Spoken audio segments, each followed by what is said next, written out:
2, 1. 7 things you probably didn't know you need to know. I'm Jamie East, and this is the Smart 7. Good morning, everybody. It's Wednesday, the 4th of May, and it's Star Wars Day. And a big happy birthday to Will Arnett, Kate Garraway, Lance Bass, and Rory McIlroy.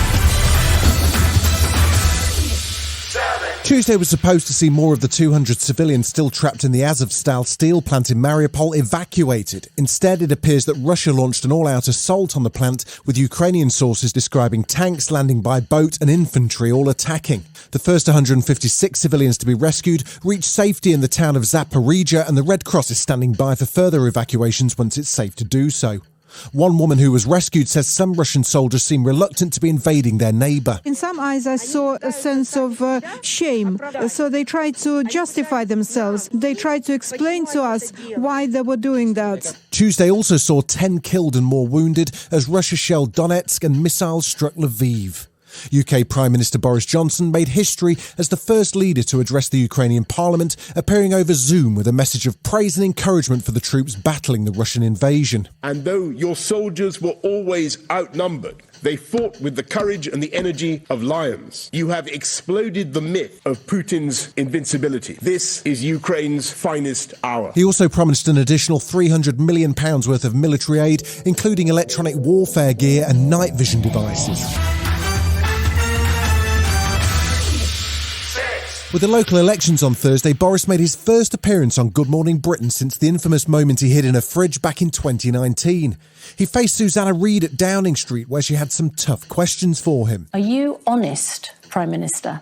I think yes, and I think that the best way to judge that is to look at what this government says it's going to do and what it does. Fortunately, they weren't in the kitchen at Downing Street as Susanna cranked up the pressure with a list of people who'd resigned over issues around lockdown breaches. Matt Hancock resigned for breaking guidance. It was from this building. Allegra Stratton resigned simply for doing a mock press conference. How are you still in position? Because I'm getting on with the job that I was elected to do, and I'm proud of what we're doing. Turning to the cost of living crisis, Susanna read an email from Elsie, aged 77, who can only afford to eat one meal a day and spends a whole day on the bus using her Freedom Pass to stay warm because she can't afford to heat her home after her energy bills quadrupled.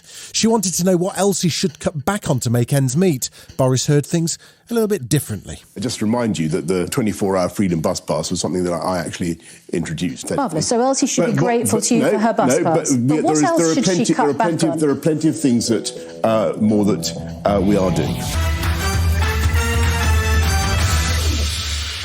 The US has been plunged into a dramatic Supreme Court row after a draft judgment was leaked to US website Politico. A leak from the Supreme Court is almost unheard of. In fact, the last one was in 1973, and it also involved the same case, Roe versus Wade. That's the case that abortion rights depends on, and the leaked judgment suggests that the Conservative majority court is about to overturn it and drop the decision on abortion rights back into the hands of individual states, even though polling suggests the public support Roe versus Wade by a significant majority. Protesters from both sides gathered outside the Supreme Court, and President Biden expressed his concern at what the draft decision proposes. If this decision holds, it's really quite a radical decision. It's a fundamental shift in American jurisprudence. Senate Democrats responded quickly, proposing a vote to turn abortion rights into law, but still face a challenge in reaching enough votes to pass the proposal from Majority Leader Chuck Schumer. The vote on this legislation is no longer an abstract exercise. This is as urgent and as real as it gets. We will vote to protect a woman's right to choose, and every American is going to see which side every senator stands on. As the local elections loom, Labour continue to call for a windfall tax on energy companies to help ease the pressure on families as bills continue to rise. Labour leader Sir Keir Starmer was on BBC Breakfast after BP reported almost £5 billion in underlying profits. We should have a windfall tax on oil and gas companies in the North Sea who have made more profit than they were expecting, and use that to help people with their energy bills, up to £600 for those who need it most. Boris, who seems to have spent the whole day doing interviews, wasn't in agreement. He thinks the companies should be reinvesting their profits. What do you achieve if you simply take that money away in tax, do you actually deter them from making the big changes that we need in our energy market? Because we really do. We need investment in supply. That's the big problem we've got. Still to come on the Smart 7, Liverpool head for the Champions League finals and Serena Williams doesn't want to teach tennis. Right after this. Welcome back. Tuesday saw the second part of the Champions League semi-final featuring Liverpool and Villarreal. Jurgen Klopp's men travelled to Spain with a 2-goal advantage from the first leg. They found themselves 2-0 down at the end of the first half, but staged a remarkable comeback to win the game 3-2 and the semi-final 5-2 and guarantee themselves a place in the Champions League final. I accept it 100%. If Villarreal plays the second half like they played the first and we play the second half like the first, then they will be in the final. The perception was like this. Everything looked more that they will score the 3-0 and we will score the 2-1. But we are still here, so I think we could give it a try. Yeah, and that's what we did. Ellen is winding down her daily talk show with only a couple of weeks left until her final episode, but she's kept the star names coming. Serena Williams popped up to chat Oscars, tennis and her 4-year-old daughter Olympia.